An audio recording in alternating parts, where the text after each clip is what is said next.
All right, my name is Thomas Howard, and I'm here today with my client Marie.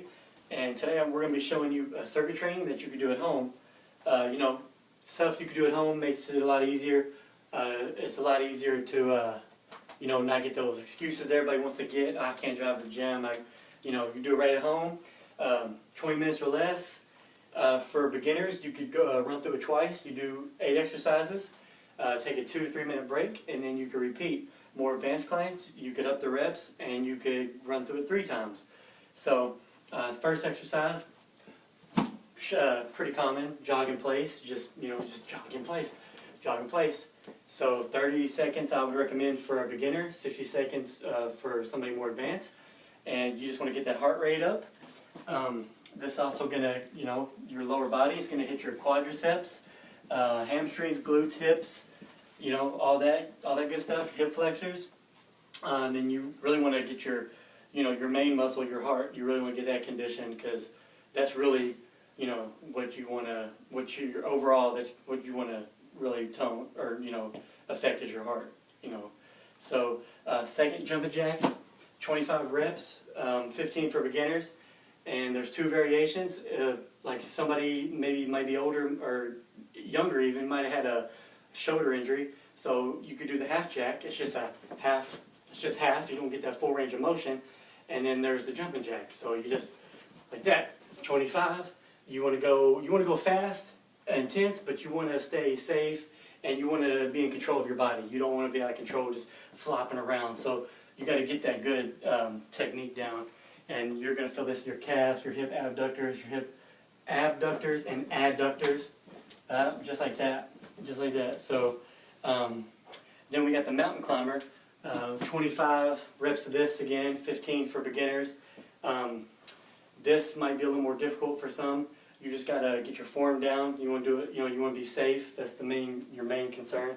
So you get down like you're in a push-up position, then bring that, I always start with my left, it's a military thing. You bring your left knee up to your chest, and you just one at a time, you drive your knee up towards your chest, like that. You want to keep your back straight. You don't want to put your butt up. You don't want to hurt your back. So just smooth, like that. 25 reps with each leg, or 15, whatever suits you. So Marie will show you here. You're gonna feel this in your hip flexors. You want to hold your stomach too. Keep it tight. Don't bounce as much up. Yeah, so it makes it difficult. Drive your knees up. You're gonna feel your whole lower body, even your triceps. You're gonna feel in that one. Next is high knees, and of course, if you're a beginner, you can do 15, 25, but for a beginner, I'd recommend just putting your arms straight out level, and one knee at a time, high knees, just like that. And of course, like if you're an athlete, you play sports, you've probably done high knees, especially football.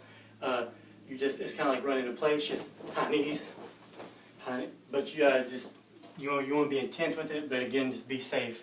Yep, there's that one. Okay, you're going to feel this glutes, quadriceps, your calves, hamstrings, your abductor muscles. It's going to work for well too. Next is the burpees.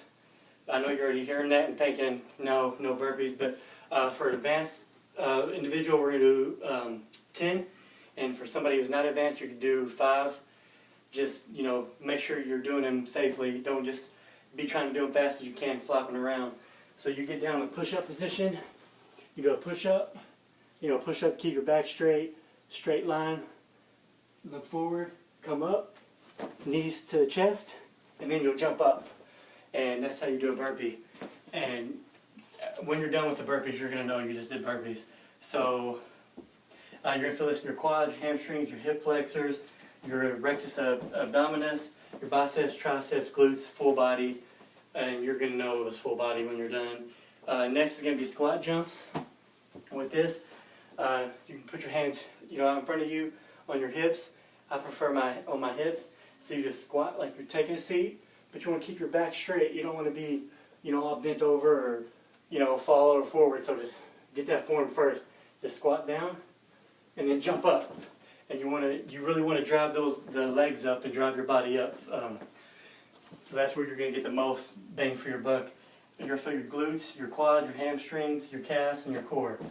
You want to keep your abs tight when you're doing that as well. Then the 7th exercise is going to be the plank.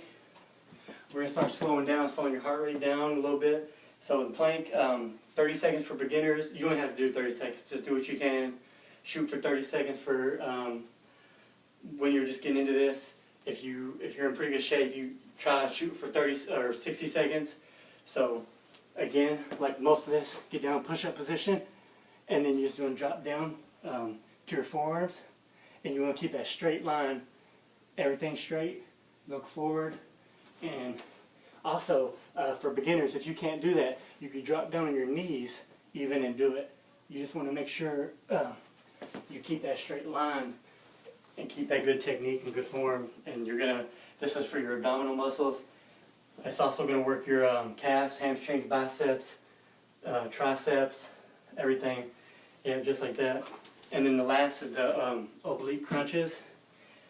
Just 15 for beginners, 25 for advanced. You can go up high or low as you want. Just, you just want to, whatever is good for you. Don't do a lot, and then where you overtrain and you can't do anything the next day.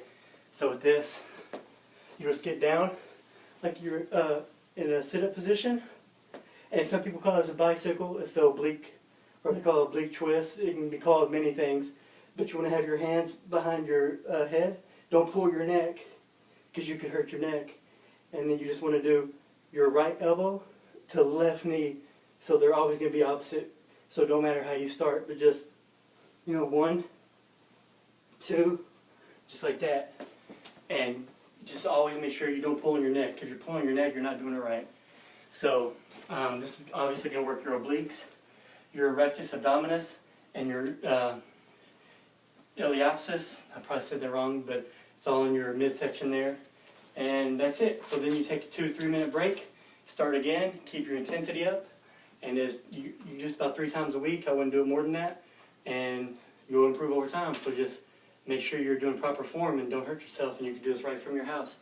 And that's all. Thank you.